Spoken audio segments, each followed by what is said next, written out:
Ready, guys?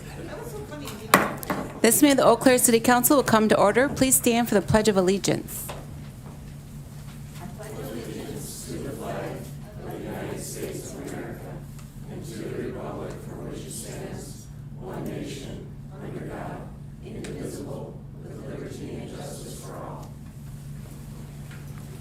City Clerk, please call the roll.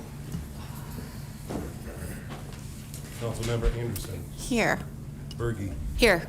Brewster. Here. Johnson. Mboga. Miller. Otto. Here. Reed. Here. Schoen. Here. Serrano. Here. Worthman. Great, thank you. Welcome, everyone, to our January 26th meeting of the Eau Claire City Council. We have a full house tonight, which is always nice to see. And just to go over how our meeting tonight will work in case you're new here. So staff will present on each item, and then council can ask questions of staff, and then we will open up to public comment. If you want to speak on an agenda item, it's helpful if you stand or sign up in the back. We'll prioritize those folks first, and then we will open up to council chambers. So you don't need to sign up, but we'll prioritize those who do sign up, and then we'll open to council chambers per each agenda item. A little bit about public comment for the agenda items. You'll have 4 minutes to speak. You can speak one time. We do have a public comment period at the end of the meeting, which is for things that are not on the agenda. So, and then there's different guidelines for that time. But with the agenda items, staff will present, we'll ask questions, council can ask questions, and then we'll go to the public comment. There are a few other ways to get a hold of us or talk to council if you don't feel comfortable coming up to the podium. There's blue cards in the back you're welcome to fill out. You can email us always. There's an electronic form that's connected to the packets that you can fill out. So different ways to contact council members. So with that, we'll go to our first public hearing, which is Fuji Lane. This is a public hearing on an ordinance changing the name of Red Delicious Way to Fuji Lane within the Orchard Hills development. We have Director Ness. Hi. Good evening. Good evening. Ooh. Okay. Ooh. Looks very nice, that Fuji Lane. Yeah. The request tonight, I do have some maps that Corey's working on putting up on the screen. The request is to change a platted name within the Orchard Hills development, which is located south of town. It is currently in phase 1 and had Red Delicious Way as a street name, and the developer is requesting, after receiving community feedback, to change this to Fuji Lane. There are no residents residing within the subdivision at this time, so it's a good time to make the change, and if there's any questions related to the item, I can take them. Any questions for Director Ness? Councilmember Mboga? Thank you, Council President. Thank you, Director. My question is there any cost of replacing these signs?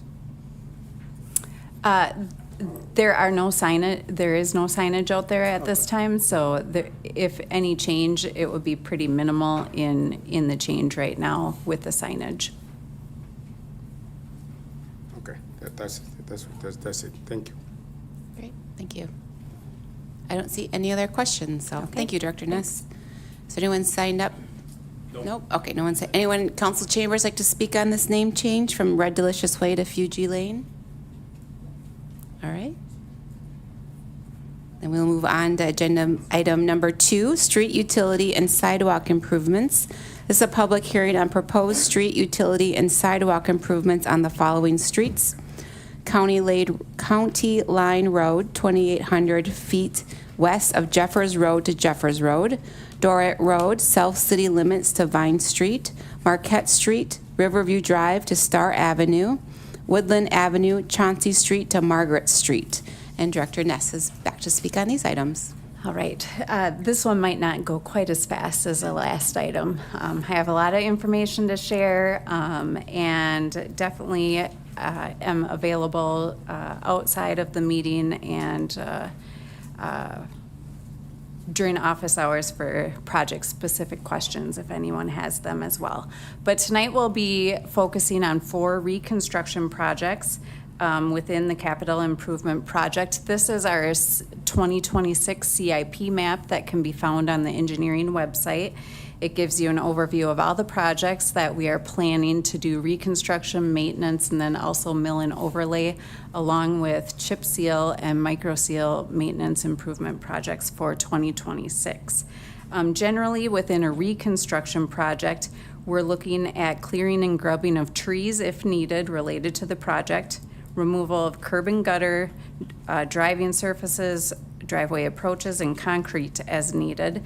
And we replace utilities as needed, which would be water main services, sanitary main and services, storm main and inlets. And then once those removals are completed, we look at replacing the utilities if we have to do so, installation of new concrete curb and gutter, concrete sidewalk installation, or driveway aprons if needed. We look at replacing asphaltic surface and then doing restoration. So that's all included in the reconstruction projects. Each of the projects that we're talking about tonight is reconstruction. So I will not go over the specifics of the utilities that are included in the project. That's all included within the engineering report, which is part of the packet material. So if you do have a specific question to any of that, I can touch on that. Just let me know. Also, in general, for the projects, if a street is a collector street or classified as an arterial street, we do include pavement marking with that project as well, and that's noted in the engineer's report. So historically, I've provided a pavement rating index for the street pavement condition within the city, and you can see from 2019 to 2025 the improvement of the city streets pavement, the surface. We go out and annually we measure the cracking in the pavement within a third of the city, and then each year we rotate which third of the city we are doing our inspections on. So overall, I'd say that from 2019 to 2025, we've kept over 90% of our streets surface in good or excellent condition, and in the last 5 years, we've had less than 5% in the fair and poor category for the rating of the street surface. That's just one factor that we use in determining which projects that we're going to complete in a year. We also look at the age of the utilities. We look at failures of utilities. We look at the location of the project in relation to the overall city. We look at detours and other work that's happening with the construction phasing and balancing that throughout the city. And we look at safety and collision data to prioritize which projects we are adding into the capital improvement plan. So again, we're looking at the overall map. I tried to circle it. I guess it's kind of hard to see on the screen the 4 projects that we'll be looking at.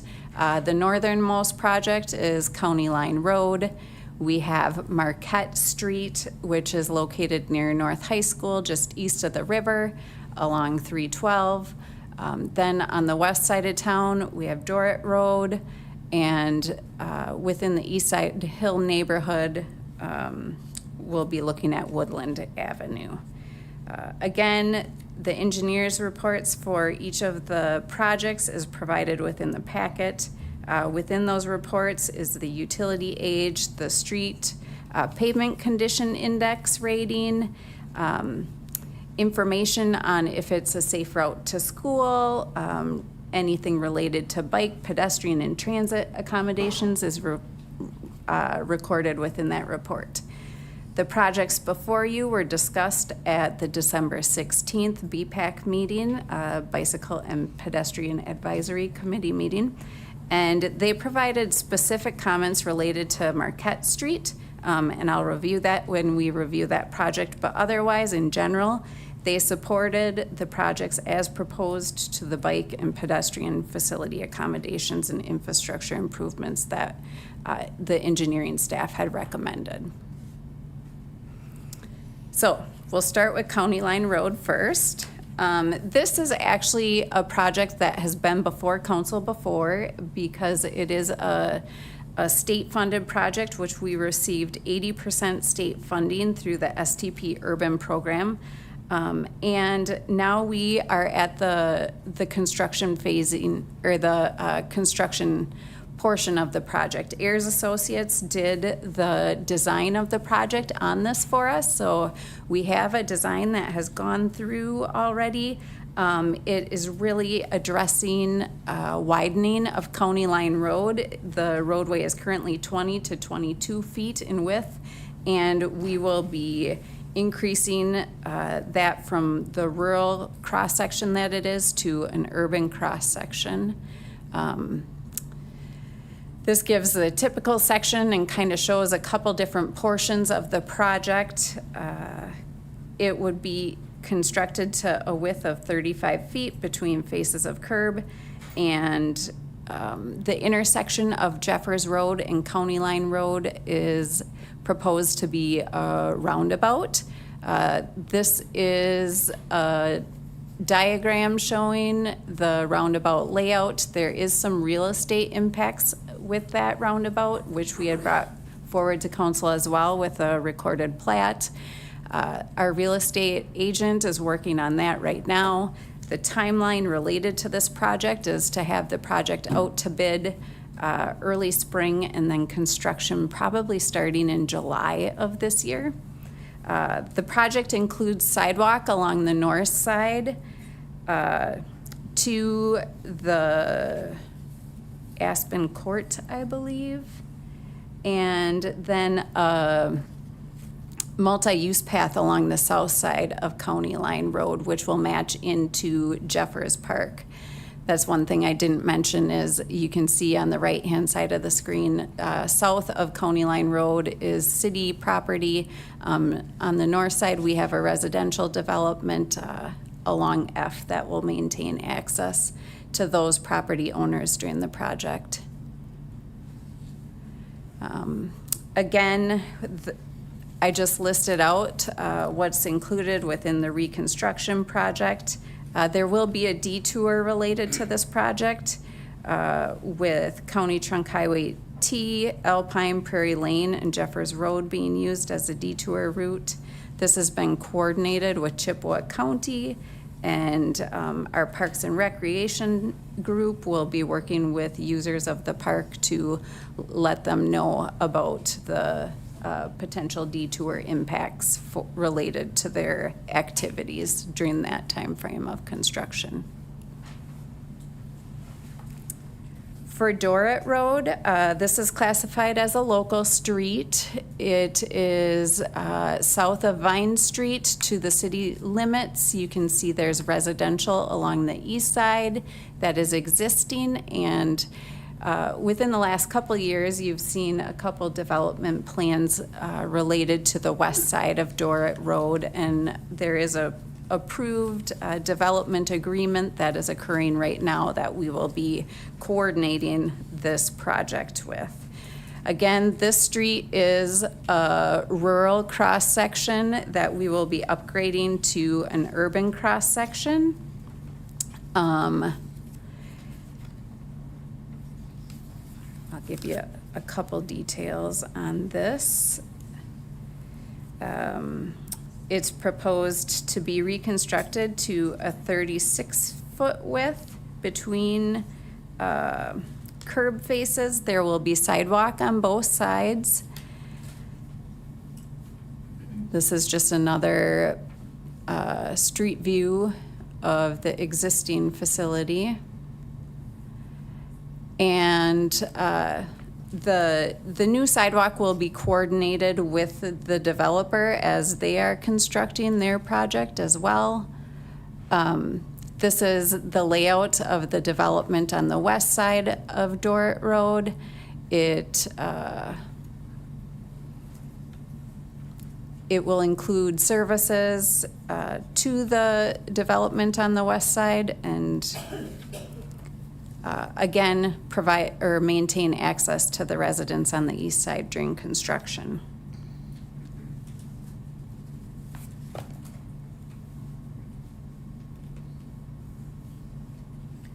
Related to the development, later this fall, they may get into prepping for further development for a connection to Julie Lane in 2027.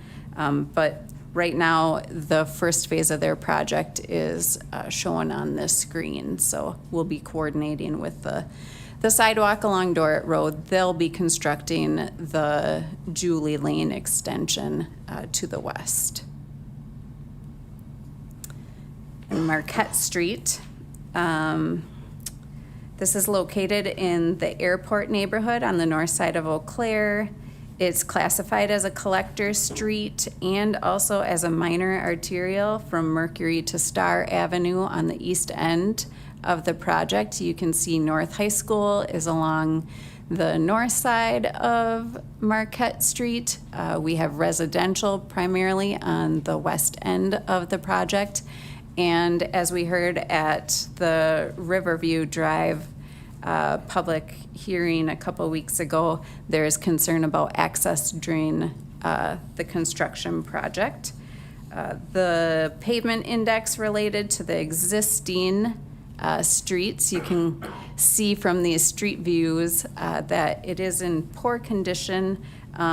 It ranges from 60 to 77 for a pavement condition index. There were some seal coat treatments done out here,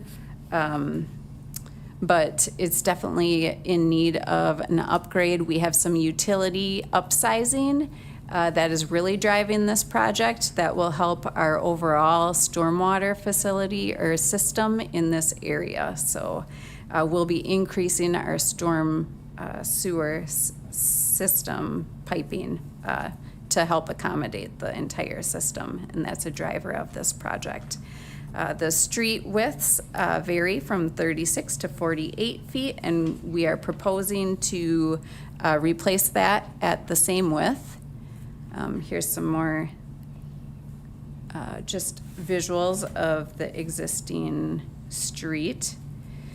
This area is identified as a safe route to school within the school plan.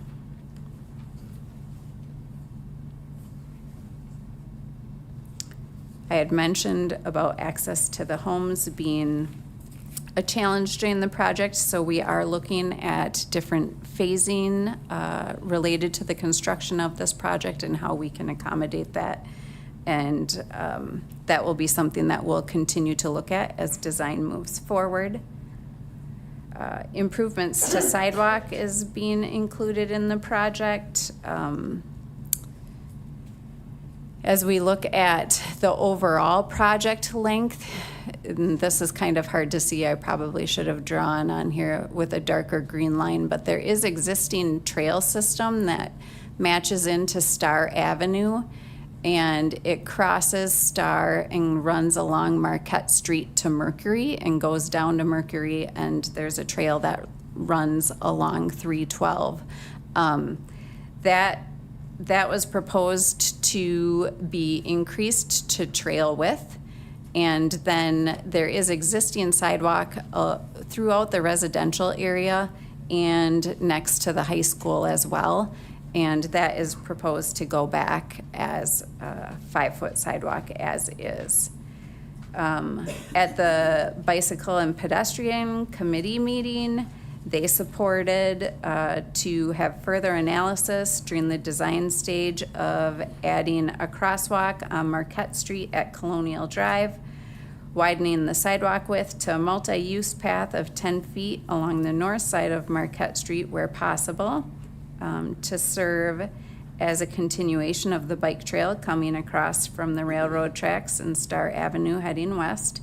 And then due to the narrow width of the street, reevaluate parking and no parking needs along Marquette Street to see if more parking can be eliminated.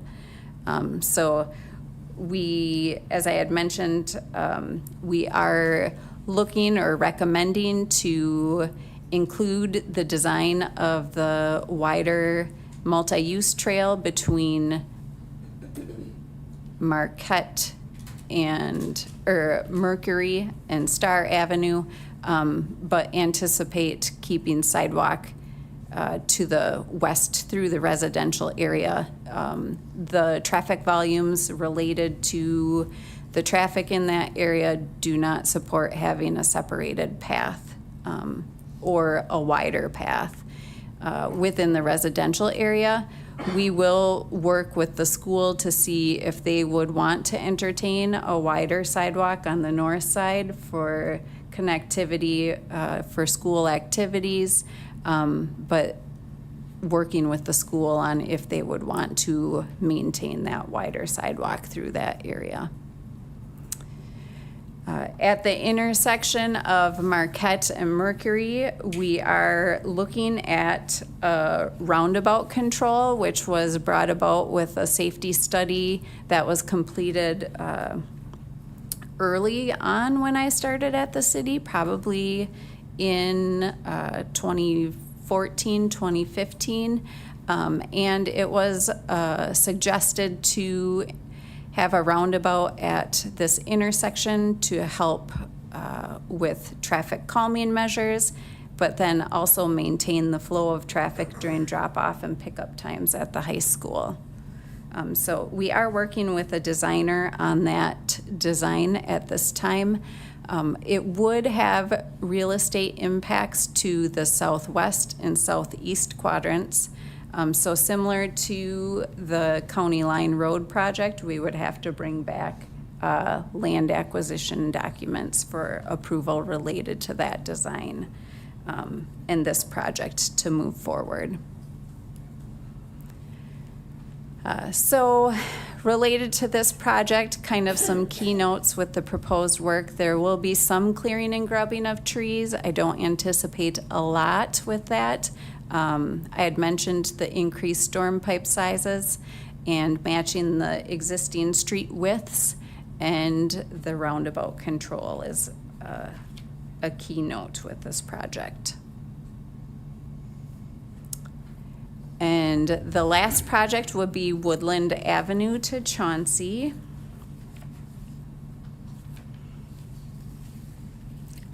And this is again, looking to upgrade utilities. You can see and reconstruction of the street, but in this aerial overview of the 2-block section that we're looking at, you can see that the street is slid to the south side of the right-of-way, and that the right-of-way is really close to the homes on the north side. So the positioning of the street is unique within the right-of-way. There are retaining walls throughout sections of this project, and we are going to try not to get into the retaining walls, but we will work with property owners if they want to upgrade their retaining wall, or if we need to make adjustments to it related to the project. Portions of Woodland Avenue have sidewalk at back of curb, and there are some portions that have a very small boulevard within the project. There are a couple of trees that will need to be removed that are in the boulevard on this project.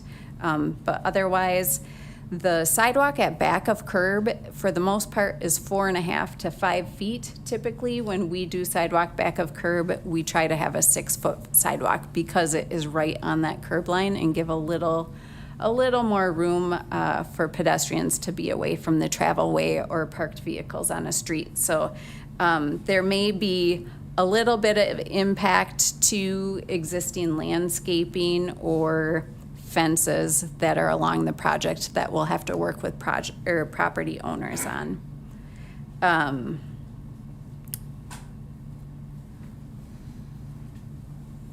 Here's just another couple street view pictures of the project, you can see that there is a grade change throughout the project, that there is quite a bit of slope, and in that lower picture, there is stairs, small retaining wall. Most of the retaining walls are pretty short, but there are some that will need to be addressed throughout the project. Again, this is kind of the overview of what we'll be addressing within the project. As I had mentioned, there are a couple of trees that we know that we will need to remove with the project. We're planning to match the current street width, widen the sidewalk a little as needed, and again, address retaining walls as needed.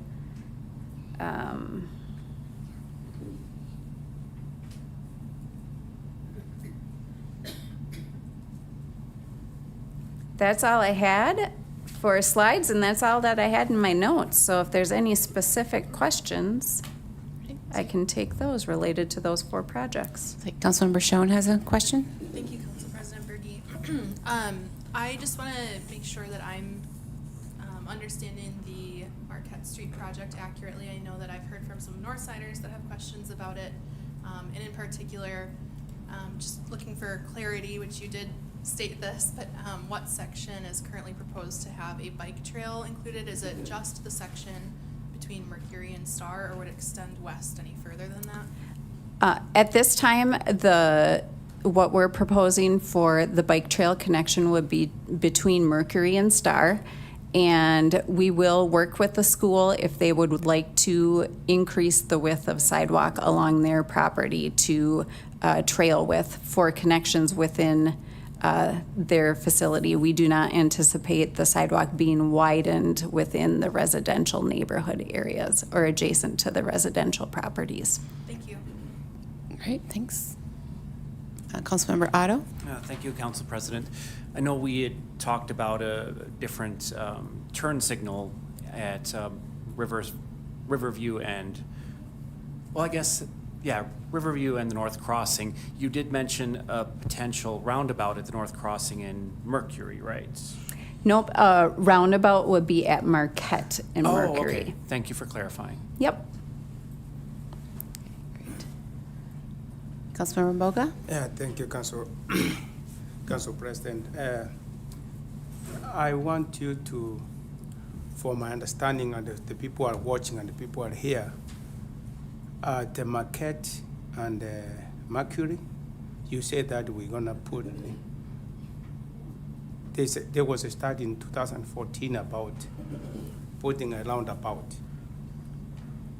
Can you please highlight a little bit? I know there's a stop sign there. Tell us more about the study. Why you guys are moving the stop sign, changing to a roundabout? Is there a lot of accident there? Why are you guys doing that? Thank you. So currently the intersection of Mercury Avenue and Marquette Street is stop sign controlled.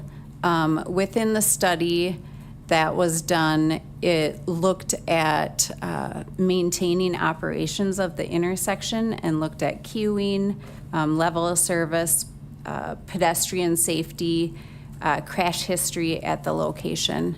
At that time, a roundabout was justified for to maintain that level of service and the operation, especially with the influx of traffic that goes through the area where there's events and it's a large amount of traffic releasing at one time. If it's a drop-off pickup related to the school, or if it's the end of extracurricular that's at the school and a lot of traffic flowing through the area, it allows for a better flow of the traffic to release from those events or to go to those events. So addressing the traffic flow, but then also providing a safer accommodation for pedestrians and bicyclists going to and from or through that intersection to those activities as well.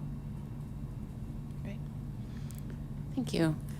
I just have a quick question. We do have a full house to here tonight, and if they do have questions, just because our public comment isn't set up for Q&A, and you had mentioned office hours, so if people do have questions, what's the best way to talk to you? Yep, they can call the engineering office, and I can set my cards out on the back table. Okay. And our office hours are Tuesday from 7:30, 8 a.m. to 4:30 p.m. Monday is our longer day where we have extended hours on Monday. Or otherwise, if they want to email, engineering@eauclairwi.gov. Okay. So you're going to put your cards in the back? Yep. And then your office hours for engineering, you said Tuesday through Friday? Tuesday through Thursday. Thursday. Yep, City Hall is Yep. closed on Friday, but, 7:30 to 4:30? yep. Okay, and then what was it on Monday? Monday, we are 7:30 to 6 Okay, p.m. 7:30 to 6 p.m. Just in case anyone's taking notes. All right. Thank you, All Director right. Ness. Thank you.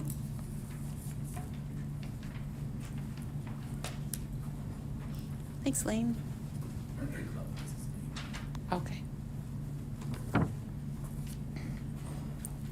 We have one person that's signed up, Arnie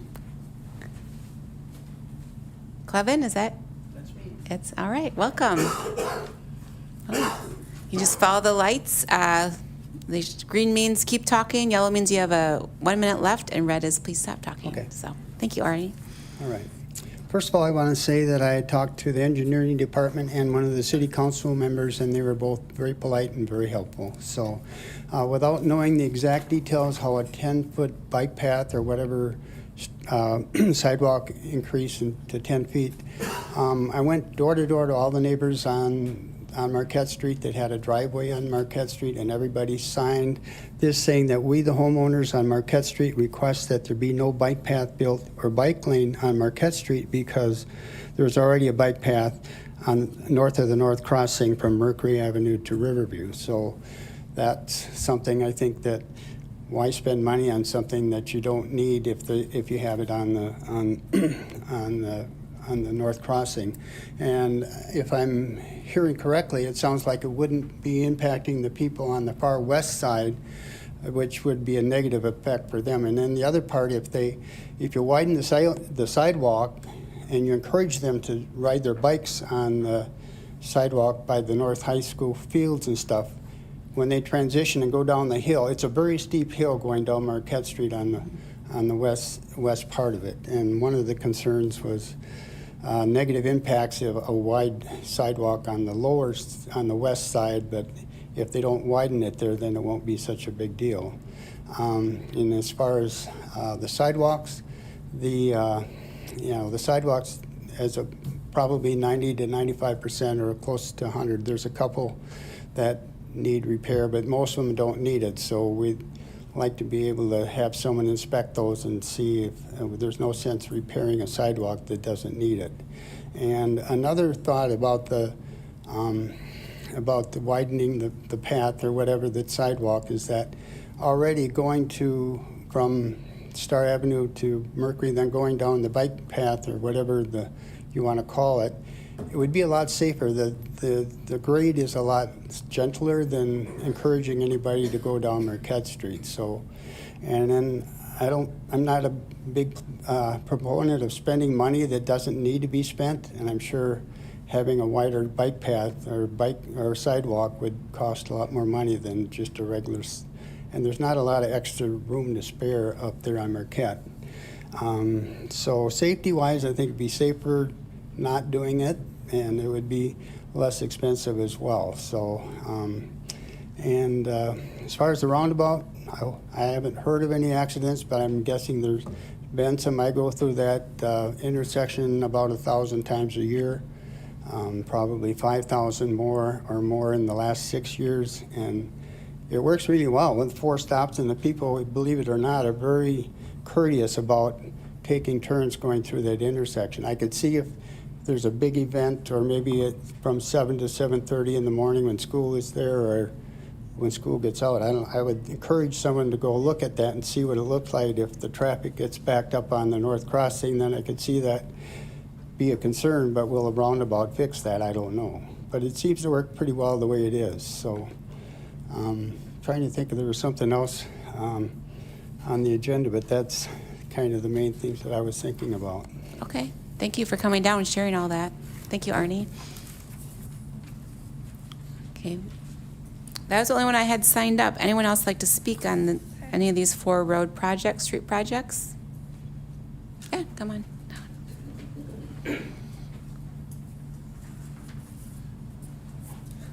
Hi, welcome. Thank you, honorable members of the city council. My name is Chris Martins. I live on the side of Marquette that the rest of the residentials don't. So I'm right on the corner of Marquette and Star. And so thinking about this project, I'm glad to hear that the bike path thing was obviously a big concern, and I signed this petition with Arnie there too.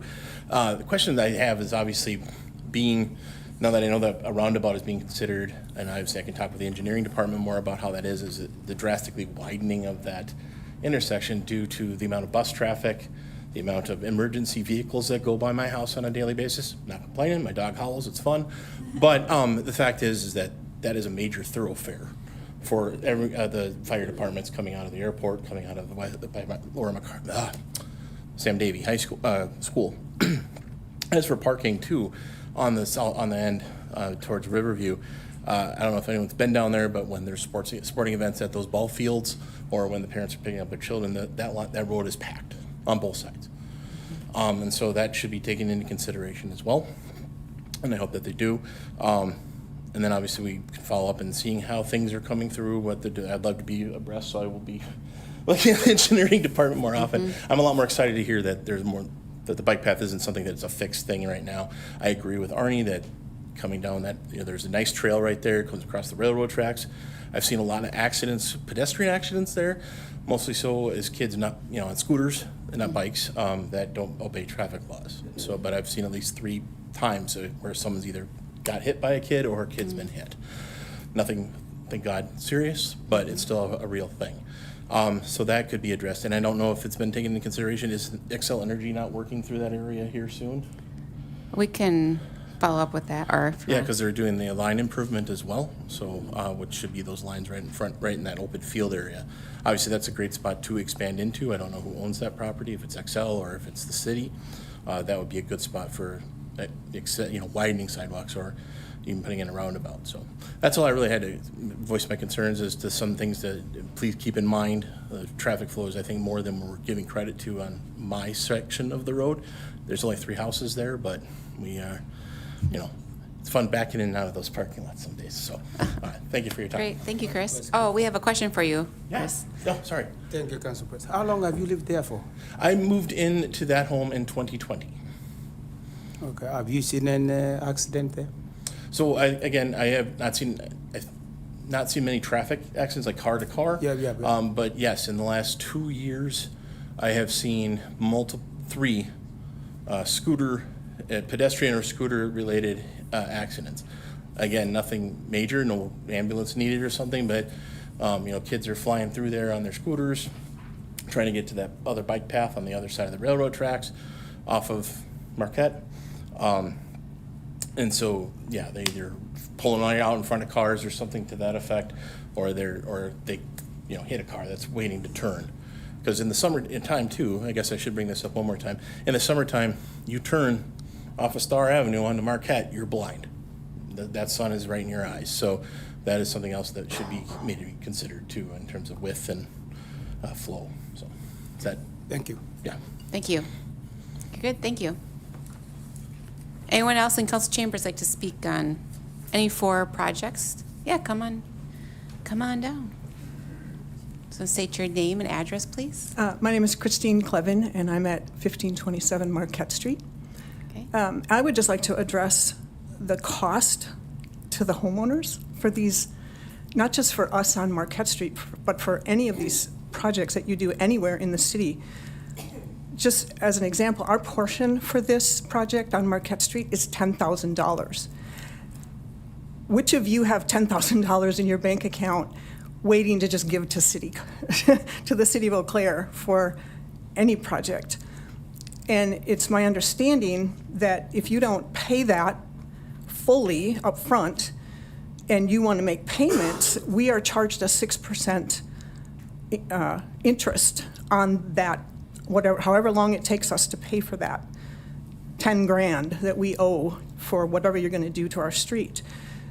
I'm just concerned. We have a lot of elderly who are on a fixed income on our street, especially we are on the upper part. We're across from the ball fields. 5 of the 7 of our neighbors are retired and they are on a fixed income. I would guess they don't have $10,000 sitting around with nothing to do with it. And just something for the council to consider would be maybe a grace period for people who are having to pay for all these street improvements. 2-year grace period of no interest to make payments to cover the cost just because of it's a lot of money. And so I'm just putting that out as a suggestion for people just to help the homeowners. Thank you. Thank you. Anyone else in council chambers like to? Yeah.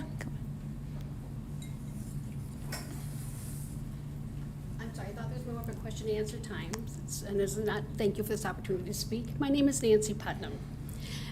I live on Marquette Street towards the bottom, and I have a few concerns. One of them being that if we are going to widen the road and the sidewalks, are we taking land from our yards as well as the boulevards? And if you are taking property from us, are we being compensated in some fashion? So those are the questions that are great for, the office hours that if you want to grab a card in the back. But Okay, so you don't want me to ask these this evening? you can, I would Yeah, keep- because I would like to know how yep. many other people are Yeah. concerned about this as well. we just don't Also- have the answers for you right now, is my points. But Thank please you. keep asking, yes. Thank you. Also, I'm concerned about access while they are working on it, because there are many of us who are not gonna be able to get up that hill and through that dirt. It's going to be a lot of dirt. I saw Eddie Lane when it was being worked on this last summer. And so I was wondering about lights at the highway in Riverview, because we all know taking a left-hand turn there, how dangerous it is. I've had 3 accidents in my family alone on that corner. And I'm wondering if we are considering putting lights there for a safety reason prior to this work. I think that'd be an added benefit, and it'd be a lifelong. I've heard comments already from the previous speakers about safety and the conditions there, and we all know the safety conditions of that intersection at this point already. It's not good. And the DOT has that information. So if we consider this beforehand as well, please. Thank you for your time. I Great, thank you appreciate it. make sure you grab a card in the back to get I your, will. okay, Thank you. thank you, Nancy. Anyone else want to speak on the street projects? Anyone? Okay, not seeing, just, so County Line Road, Dorrit Road, Marquette Street, Woodland Avenue. All right, okay, not seeing anyone, so we'll move on to the next item. So sewers and sewerage. So a public hearing on ordinance amending Title 15 entitled Sewers and Sewage of the Code of Ordinances of the City of Eau Claire. We have Mr. Laneberg and Mr. Nelson. Good evening, President Berge, members of the council. This is one of my favorite things in the world to do, is to introduce some of our great employees that are typically behind the scenes, but I love bringing them forward to council so council gets to know a little bit more about them, and it's a good experience for them. So I have with me tonight Mark Nelson. He's our utilities chemist. He started with the city in 2015 as a water plant operator, was quickly promoted to water plant supervisor, and more recently to utilities chemist. Very smart person, great attitude, great sense of humor, which you have to have working with me. But anyways, so just it's my honor to introduce Mark. Great, thank you. Thank you. Good evening, Council President Berge and council members. evening. So the amendment that we're discussing tonight is for our sewer ordinance. I know that's very exciting. And more specifically, the parts of the sewer ordinance that cover our industrial pretreatment program. And just a little background, our industrial pretreatment program is how we regulate industrial discharges that come into our sewers. We do that for a couple of reasons. One reason is to protect our infrastructure, especially our wastewater treatment plant. Another reason is to protect the environment by making sure that we can comply, our effluent that goes to the Chippewa River complies with all DNR and EPA regulations. And the third thing the pretreatment program does is it makes sure that there's an equitable distribution of costs when it comes to treating. So if we're treating an industrial discharge, it makes sure that the industries are bearing that cost and not residential sewer users. So in May of 2025, last year, we got a report from DNR after they had done an audit of our pretreatment program, and they made quite a few recommendations for changes that we should look at with our sewer ordinance. And so the amendment that you have in your packet are those changes, been reviewed by the city attorney's office. And we also did send a draft to Wisconsin DNR, and we all agreed that it brings our ordinance in line with current state codes. And I'm here to answer questions, I guess. If you've had a chance to read through it and you would like to ask any questions, I'd love to answer them. Great, thank you. Any questions? Sorry, no questions. Okay. Thank you very much. All right, thank you, thank you. Okay, is there, I think I have a sheet. No one wants to comment on it either. I'm so sorry. I think it's very exciting, personally. All right, anyone in council chambers like to make a comment on the sewer changes? Okay, all right. Then we will move on to our public discussion. So this is granting excess land in a land sale. So this is a public hearing on a resolution granting excess land in a land sale of parcel 02-0390 located at 402 Graham Avenue to 402 Graham First Floor LLC. I have Director White here. Hi, Evening, welcome. Council. Thank you, Council President Burke and council members. This is a carryover from the previous session discussing an excess land and a DA for the site at 402 Graham Avenue. Because we do have an audience full of folks that haven't heard some of this, I'm going to give a quick recap on what we're looking at in terms of the excess land. The parking deck in discussion was built in 1982. It has far exceeded its useful life. The cost to maintain it is the point where we can't even maintain it any further to continue to extend life. So it has been in the CIP to see demolition occurring in 2026. Upper deck parking was stopped on November 1st and is scheduled to stop the lower deck parking on March 1st to prep for that demolition work. The excess land came into play. We talked to folks and had inquiries and sent out inquiries, interest in the space as development. It's a challenging space. It's very small. There's some easement issues that will be cleaned up as part of the closing, and it's 7 feet below flood elevation, so it is a challenging site to look at, and we saw no interest in that space until Commonwealth Development and Sir Schaefer brought forward a concept to redevelop that site, and that is the DA that's before you. The intent is to see it rebuilt into surface parking lot as a temporary use through year 1 through 4, and by year 5, the DA will specify that the project will then be developed into multifamily housing. And that's what we're presenting for you today. Based on comments from the last meeting, the DA has been adjusted. The townhomes that were referenced were removed as an option, and what they put in were 3 options for multifamily housing: 3, 4, or 5 stories. 26 units, 36 units, or 55 units based on which site they go with. The final design and development, and I should reference that the elevation drawings that are included in your packet, those are just for reference to scaling. Those are not going to be the final designs, obviously. It is just to give scope and scale for the space. Final project will be based on what the market demand is when we're looking at 5 years down the road, and also going to be constrained by design and engineering because, as I said, this is a very difficult space to build on. So it may not be able to accommodate 1 or 2 of those projects, and will be partly driven by that as well. So at this point in time, I'd be happy to answer any questions about the development agreement or the excess land or the space. Great, thank you. Councilmember Serrano. Thank you, Council President Berge, and thank you, Director White. So I can just ask questions, right? Yes, questions? So it seemed like from our 2 weeks ago when we discussed this topic, there was a question about density, and I see that there's the change made there. But is there a reason why the option of condominiums was completely removed? And is it a possibility to add in the provision to allow for just maybe some smaller or more units for home ownership? Is that possible, or was that deemed not practical?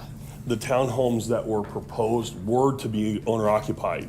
Right. But the overall consent of the council was to have that removed, so that was removed from the proposal. That was the direction that was given at the time. I guess that's all I can say, right? Okay. Yes, unless you have a question. So, yeah. Yeah. Okay.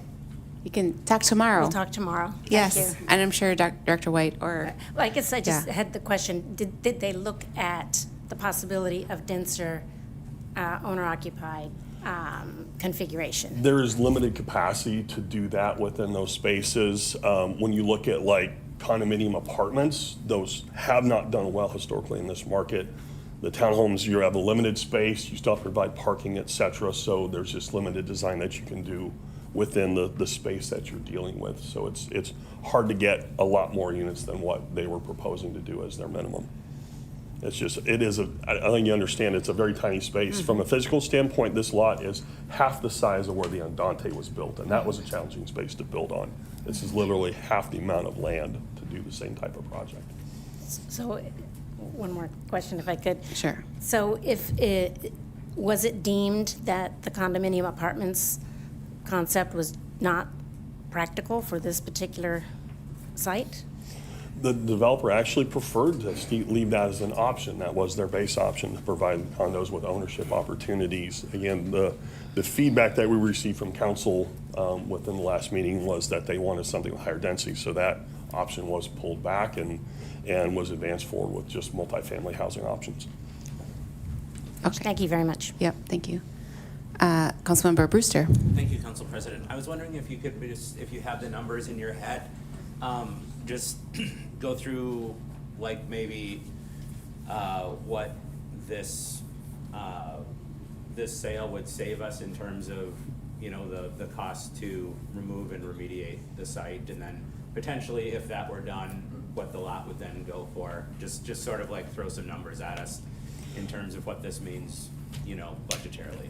Certainly. The budget was about $700,000 for demolition, and that's assuming that it could be maintained.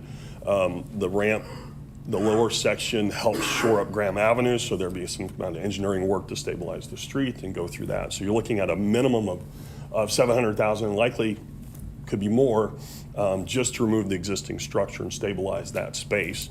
I talked to an independent engineer. If you were wanting to come back in and build that space up, get it out of the floodplain, code requires to bring the floodplain 2 feet above flood elevation, so that's 9 feet of fill. A retaining wall and 9 feet of fill in that space, so that's minimum $500,000. So what you're looking at, if we were to execute that and then say bring it back to a shovel-ready site at street level, talking $1.2 to $1.5 million at the base level. And then to try and sell that out to a developer, then has to do all of the development on top. It saves us a lot of work and lets them handle the design if we simply turn it over to them for $1 and let them execute and take on the challenge of demoing it. They may find some cost savings or things they can do that we don't look at, so it could add some efficiencies and maybe reduce some costs by doing it this way. Thank you so much. Great. Councilmember Schoen? Thank you, Council President Berge. I have a very short question. I think there's a potential typo in the contract. Just in section 7, under obligations of the developer, item C refers to one of the obligations is for the developer to, within 5 years of the closing date, consistent with one of 2 proposed options, complete the project, or commence construction rather. And so based on what we talked through and what else is included in the packet, there should be 3 options, it sounds like. And so I just don't know who to direct that feedback to.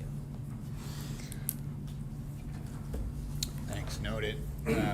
Yeah, appreciate it. Obviously, a lot of moving parts in a short period of time, and we did move from 2 to 3 options, so we can make that change if you have we get approval tomorrow. Mm-hmm.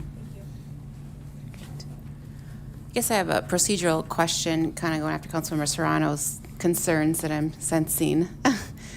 And this is kind of back and forth, I know, so if it sounds like the developer would be open still, like they're wanted the owner-occupied units, and there were some council members that voiced they wanted to see that. So if that were to get put back in, which I know is maybe crazy, but put back in, because I know you just took it out, but knowing that council members were interested in seeing owner-occupied units downtown, so just to respect that view, is that an option to, like, if it were to be amended, or no?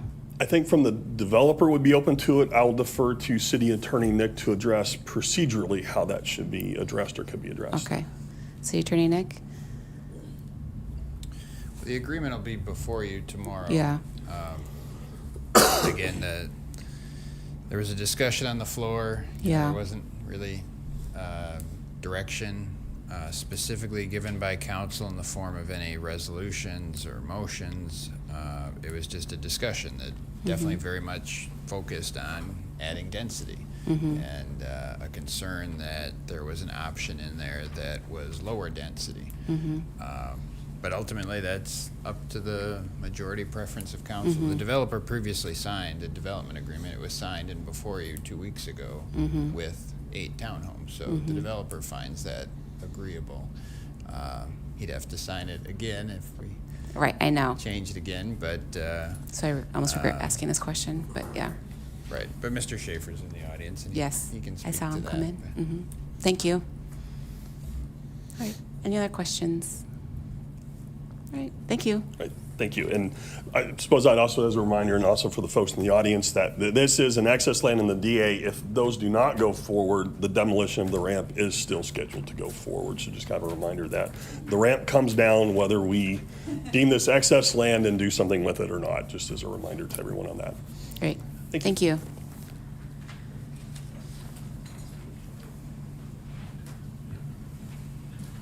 Thank you. Great, thanks. Okay, we have 2 sign up for public comment. First is Kate.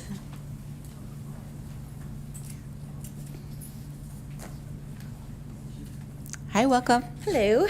Good evening, City Council. Thanks for the opportunity to speak on this. I'm Kate. I am the Civic and Strategic Communications Coordinator for Downtown Eau Claire Incorporated. We wanted to come and speak in favor of the approval of deemed excess land and the sale of this land. I know that you are really heavily considering the housing options on this land, which we agree is very important, but our support comes on the parking side of things. As you know, as Ducky, we talk to a lot of businesses every single day about things that are working and their wins, but also certainly a lot of concerns that they have. And we've heard a lot of consternation about the closure of this parking lot. We've heard a lot of consternation about parking in this district in general. From the potential closure of Schlegel Milk to the demolition of the parking ramp to on-street paid parking. And so there's just a lot of parking concerns that people have, and this is the kind of the first one that's come up. We've heard from businesses kind of telling their story of the reduced revenue that they're experiencing as a result of the closed parking. At this particular site, the Graham Riverside lot. And so when words sort of started to get out that this land was potentially going to be sold to a developer that has a lot of investments downtown, who had a huge part in building up our downtown to what it is today, there's so much relief that that developer planned to keep this as parking for the next 5 years, just to give folks a little bit of time to adjust and to let some of the other changes settle before it becomes unavailable and transformed into housing. So there was a lot of relief. So we wanted to kind of, on behalf of our member businesses, kind of express that to you and ask you to support this proposal. Great. Thank you. Thanks for coming down. And Erin?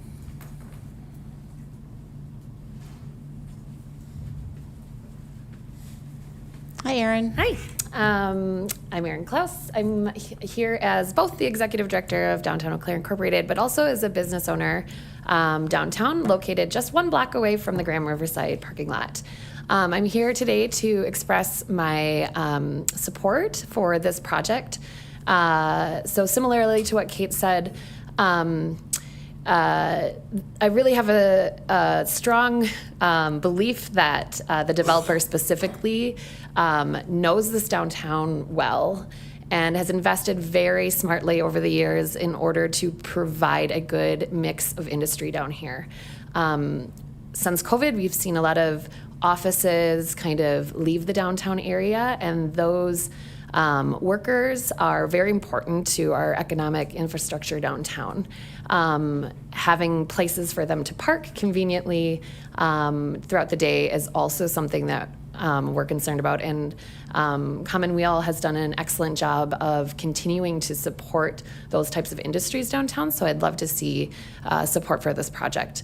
In addition to that, I would just like to mention how fragile our economic state downtown is right now. And I know we're bored talking about parking all the time, and that there's changes coming to parking, but something like this is expressly important at the time that we're currently existing. And if any of you had a chance to read my post over the week, you are aware of my significant concerns about just how fragile the economic ecosystem is right now. And I think it's easy for a lot of us to kind of overlook that because we've done a really good job developing our downtown, and the revitalization efforts have shown what appears on the outside as a very vibrant place. But what I'm here today to just continue to mention is, as you strategically make decisions for our community, that you're always thinking about the long term in these decisions, and that it's not just a reactionary moment. Parking is a real concern downtown. Businesses need customers to be able to feel like they have a place to park. Even if our studies say that there are places, if the customer base or the business base doesn't feel like they have it, they're going to not come here and go out. So for Commonweal to come forward with this as a proposal, we feel that this is like a sense of relief for many of us who have struggled for a long time, and we know that we need it. So I also just want to give some facts. I have met with Phoenix Tap Room multiple times in the last couple weeks. Since Graham Riverside has closed, literally to the day, they saw a 30% reduction in their daily sales. There is no way to ignore the coincidence that has happened there. I think that these statistics are so important for you to hear because if you're not actively thinking about it, you might overlook it. So I want you to know that that's true. The other thing is DECI's been putting out surveys talking to business owners about, what are their biggest concerns right now. Clearly parking comes up, but really it's more that they don't think they're going to survive another year down here. And so I'm just continuing to urge you in this effort. It's a call to action to make sure that you are really on the pulse of what's happening and not assuming that we're all going to be okay or can manage to get through yet another year where we have uncertainty around really anything, but parking specifically. The area where my business is, just 1 block from Graham Riverside, relies on that parking for staff, part-time staff.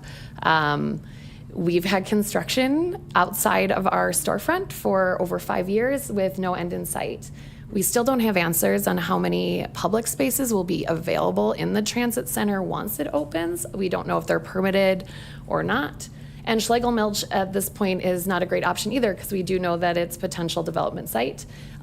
It's totally unsafe to walk to and park in.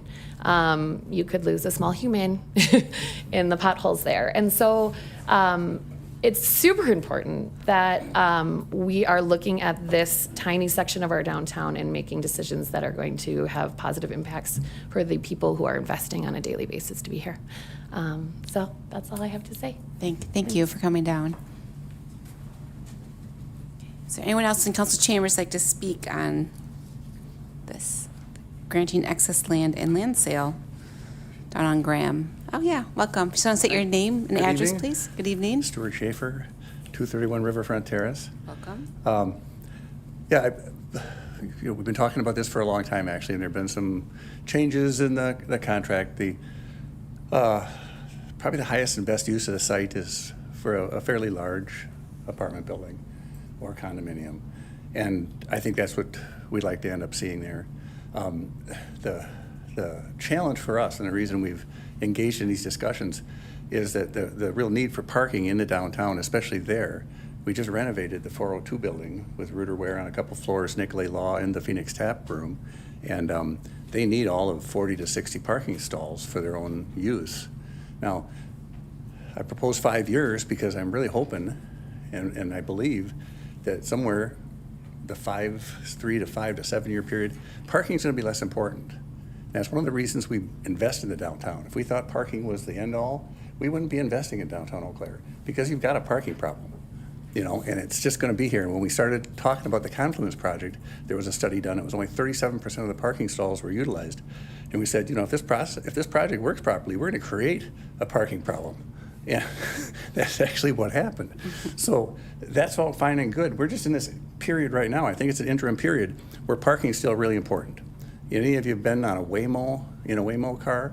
It's here. It's not a big futuristic thing. You get in, it drives you, and you don't have to park it. So I really think that that's the future. I think the 5 years is going to give us enough parking to satisfy the needs of the 402 building, and hopefully some of the neighboring properties as well. We're talking about taking it to just one level, so we don't have the problem of having a structure. We're not going to have the problem of having a lower level that has been a little bit challenging. But so that's the plan, and we think it can work pretty well. And in 5 years, we'll know a lot more. And if parking is still very, very important, we'll work to put parking back underneath a structure that would be a multi-storied structure. The townhome project would be pretty nice there. It would be a very nice, nothing like the drawings you saw, unfortunately. Those were just like box drawings, but it would be something that would be very nice. But it's probably not all that appropriate to be there. It's probably not the best land use right there on the river in the downtown. So, to put something a little bit less. Right now is a particular example of maybe a pretty bad time to build an apartment building in downtown Eau Claire. Costs are high, rents are low, and occupancy is not falling. So, 5 years, we're hoping things are a lot better, and there'd be a way of making sure we can build something, even if it's a little smaller. Great. Thank you. Yeah. Thanks for coming down. You have a question? We have a question for you. Councilmember Brewster. Thank you, Council President. More of a comment, just, thanks for your continued interest and investment in the downtown. It's people like you that keep that going, so. Okay. Amongst everybody else, but also, so thank you. Well, thank you. Great. Thank you. Thanks for being here. Oh, I'm sorry. I just had Councilmember Anderson has a question for you. I just had a quick comment too. I appreciate your vision for the Waymo future or something like that. I think transportation future visioning is so important. So I just wanted to say thanks. Great. I really believe that too. People think I'm joking, but I've been in a Waymo a couple times. I think it's going to be great. All right. Be safer than humans too, eventually. Let's be a Waymo Eau Claire. Oh, we have another question for you, Stuart. Councilmember Mboga has a question. You're getting your steps in tonight. Thank you, Council President. You say you are a futuristic. What do you think about Oka in 5 years? I'm sorry? You say you think about the future. Yeah. What do you think of Oka in 5 years? Where would it be? In 5 years? Well, I'm optimistic. I'm very optimistic. I think there's a bunch of factors that are going to go into that, but the chance to become a med tech kind of a center with what's going on in Eau Claire, there's a real chance that some of those companies will be coming here and to build off of that. Eau Claire is the second fastest growing county in the state right now, and I think that's going to continue because a lot of things that have been done in the past, you know, like all the way back to like Don Norrell and some of those folks that did things 30 years ago. They built a great foundation, and I think that Eau Claire's benefiting from that. I think it will in the future. So if we can continue to attract industry, continue to be a really good place to live, I think it'll grow. And the city growth we've got, I think, is real healthy for the community and for everybody. Yeah. Thanks. And there was another question for you, Councilmember Serrano. Thank you, Council President, and thank you so much, Mr. Schaefer, for being here. Back to my original kind of concern about this and the density. Can you describe to us, or is it your view that smaller than that condominium apartments, I guess distinguished from townhomes, are feasible or unfeasible in this property, on this property? Could you comment to that? That the kind of the difference between sort of a multifamily, the kinds of apartment density that you're describing here, and having a scenario that is condominium possible for that, for homeownership? Owner occupied Yes. would be an objective. Yes. And I think that would, there's some challenges to that, but I think that if there was a site in Eau Claire that would be appropriate for that, this could well be that. And we'll explore that, and would welcome that. The smaller ones would be easier. A small condo project's easier than a bigger one, for a bunch of reasons, structurally and whatnot. So the townhome thing would be a lot easier to do a condo project than when you do a multi-story one. But it's not out of the question. There's a lot of challenges to a condominium project right now that revolve around liability to the developer and the architect and the contractor, and it really holds back the really thinking about doing that right now. But there's potentially ways of navigating that too. So. Thank you very much. Yeah. Great. Thank you. I think we're done now. So. All right. Anyone else in council chambers like to speak on this project on Graham Avenue? Great. Okay. I'm not seeing any. So then we will. Yep, that's the end of what's on the agenda. So now we will go to our public comment period. And there are a few people signed up, 4 people signed up for that. So, and there are different parameters for that. Find my sheet. Oh my gosh. Here it is. So for our public comment period, this time is for those who live or own a place of business in the city of Eau Claire to speak on citywide issues. There you have 3 minutes to speak instead of the 4, so you have 3 minutes. You can only speak one time. Again, the light system is green, keep talking, yellow, you have 1 minute left, and red is please stop talking. And I'll ask you to finish up if you are going beyond that red. Please do not comment on any previous agenda items. Also, this time is not for personal remarks of city personnel, elected officials, or any person affiliated with the city. And the council members are not allowed to ask questions or comment during this time, so that's what makes it different as well, because it's not noticed. We can't ask questions or talk about it. But we really do appreciate people being here. And this time will also last for 20 minutes.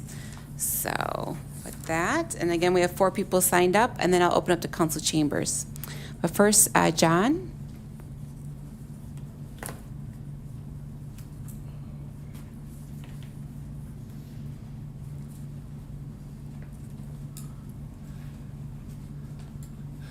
John DeRozier, 2402 Ridgeview Drive, apartment 306.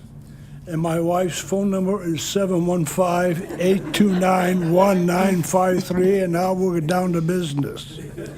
2 weeks ago tonight, a group of young people, about 8 or 9 of them, one at a time, and they were very civil. And they were all critical of ICE. And they pointed out how ICE people were beating people up. That is a real danger to democracy. And those young people stuck by their guns. And I was proud of them. More importantly, after the meeting, you folks, you city council people, talked with them. You didn't talk at them, you listened to them, you treated them with respect, And quite frankly, I was damn proud of you. I mean it. You had your picture taken with him, and at that point, I had tears in my eyes. And some people say that I'm a tough old union goat. They might be right. Thank you. Thank you, John. All right. Next we have Kate, a different Kate.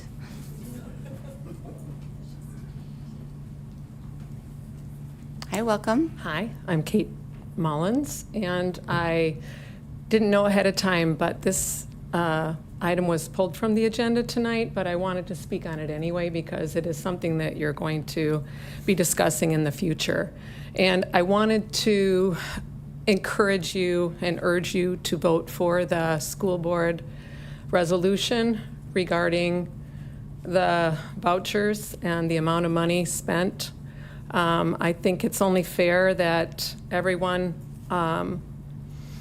understand where their tax dollars are going, and so I am very much in favor of having the voucher payment amounts included on our property tax bills. Thank you. Thank you. Thanks for coming down. We have Chris.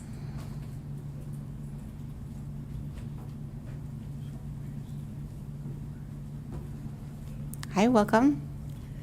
Hi, my name is Chris Hambach-Boyle, President Berge, Council, Board members. I'm here tonight, too, in favor of the Eau Claire School District and the City Council working together on getting the amount of the voucher piece that is diverted from the Eau Claire School District's budget for vouchers on the tax bill. I was board president, school board president, when the voucher amount was not taken from the general fund in the state anymore. I happened to be down in Madison with the chamber, and I went to a workshop and found out that because of the rise, the giant rise in what happened to the budget with that, they put it back on municipalities and local public schools to go back to the taxpayer to bring that money back that was diverted because of the amount that was being used so quickly. So 80% of that voucher change in the budget was for kids that were already in those private schools. Nothing against any of that, but I think that given the fact that we are sitting here now in the state of Wisconsin with almost $1 billion a year that's being diverted across the 421 school districts in the state of Wisconsin, it's time to take a look at that. Eau Claire would not be alone. I work now with the Wisconsin Public Education Network. We're fiercely nonpartisan. We work more with community groups of people than we actually work sometimes with school boards even to get this information out to taxpayers. And this piece of what's happening has never been, it's been put as some sufficient in omnibus parts of the budget where taxpayers aren't even aware. So Green Bay got it on the tax bill this time, and I'm working with 17 different communities in the state of Wisconsin. Superior has their resolution written, and they're working with their municipality. Ashland put a leaflet in their taxes this time, but I think they'll get it on the bill next time. Washburn, Madison's working on it. So there's lots of municipalities working on it. I'd love to be a resource for you to get together as you have this discussion to do this. We have a toolkit done now. We work with Department of Revenue. That whole piece is already in place as well. So there's a pathway there and lots of good information. So I'm here to help. Thank you. Thanks, Chris. And then Lily.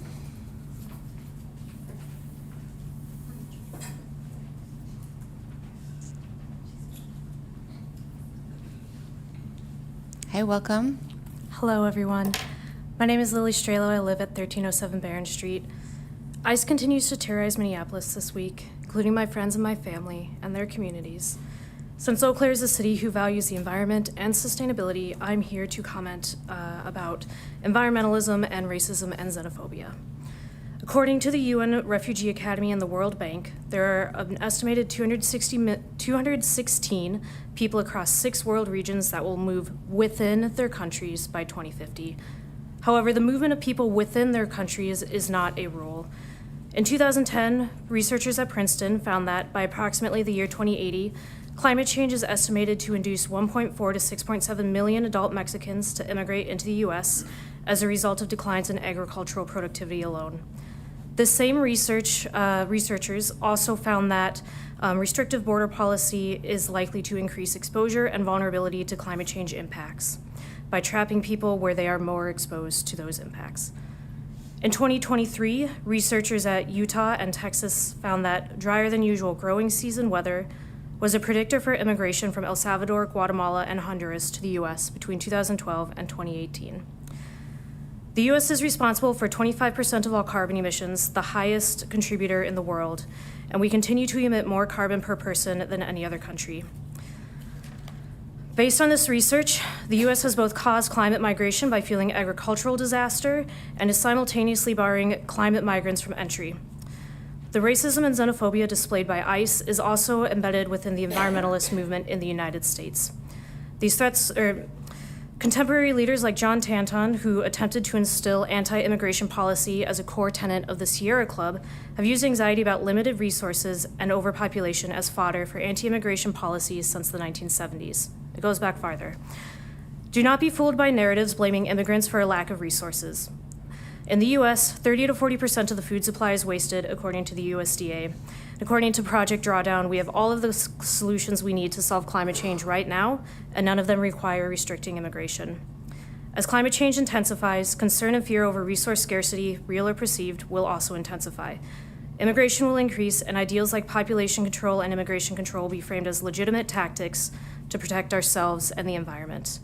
These narratives are a red herring designed to facilitate racism and xenophobia by disguising them as legitimate tactics for climate action. The city newsletter mentioned the upcoming work on the comprehensive and the strategic plan, including the city vision. As you do this work, please continue to take these unequal impacts in mind, and know that when I'm 80, it's gonna feel like Oklahoma here in Eau Claire. That is the everyday climate that we should be planning for. Thank you. Thanks, Lily. Anyone in council's chambers like to speak during a public comment period? Yeah, come on. As long as you're here. Welcome John again. inspired me to come back up here. Yeah. So watching what's happening in Minnesota right now, I feel like I've been on like the edge of tears all day, and I'm gonna try to get through it without crying. But watching what's happening in Minnesota right now makes me feel really, really scared. And it makes me feel like we are out here alone, that we don't have anybody looking out for us. But then I remember that we have a city council who feels just as horrified as I do, and a city staff too. And it makes me feel really, really glad that that we do have a city government that's looking out for us. And I just want to say that I know that you all are working in ways to think about how to keep our community safe, and those ways aren't always apparent to the public, but I know that they're happening, and I just wanted to say I really appreciate them. So thank you. Thank you. Yeah. Thanks, Kate. Is there anyone else like to speak?